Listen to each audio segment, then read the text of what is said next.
Patayin ang isang journalist. Yan ang naging mission ko kay Officer Tenpenny at Officer Pulaski. At ang mission na yon ay hindi naging madali. Okay, didiretsuhin na natin to.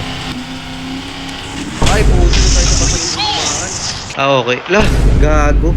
Sa mission nga na ito, gustong ipapatay ni Officer Tenpenny at Officer Pulaski ang isang journalist at ang kasama nito. Dahil nga ayon sa kanila, ang journalist na ito ay dinudumihan daw or minamantsahan ang pangalan ni Officer Pulaski. Kaya inutusan nila si CJ para ipapatay ito. Some young journalist out there is trying to get a name for himself. Supposed to report what he's supposed to report? Yeah, anyway, we need you to shut him up for us. And that Stooley, shut him up too! At para nga masimula na ang mission, agad ko nang kinuha ang sniper rifle sa construction site na siyang gagamitin ko para patayin yung journalist. So, hanapin natin yung sniper. Ito, sniper. Sniper rifle. Ayan. Meron na ako niyan eh. At after ko nga makuha yung sniper rifle, agad akong pumunta sa Cranberry Station since nandun nga yung target natin na journalist. At after ko nga makapunta sa Cranberry Station, agad namang umalis yung tren na sinasakyan ng journalist. At yung tren na yun ay papunta sa Market Station.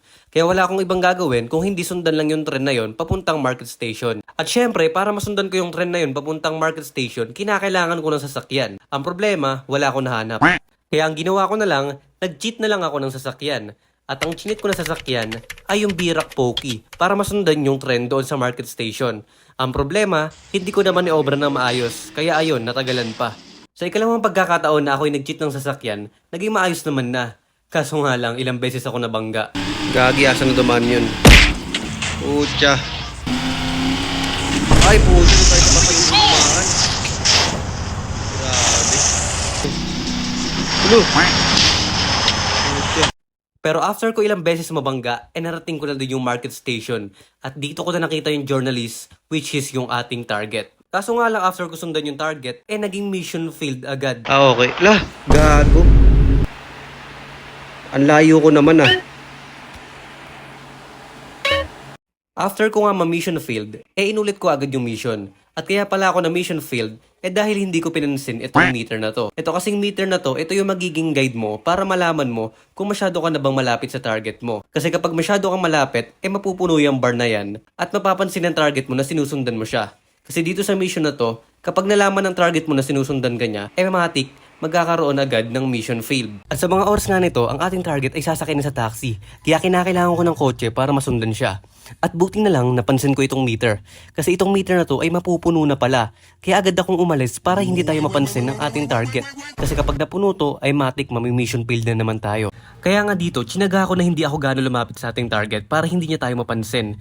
Talagang sinigurado ko na ang aking distansya sa kanya ay talagang napakalayo. Nang sa ganun ay hindi siya maghinala at hindi na naman tumaas yung bar sa meter. Hindi tayo dapat masyado nakasunod. Yan, tama lang distansya natin. Keep distance.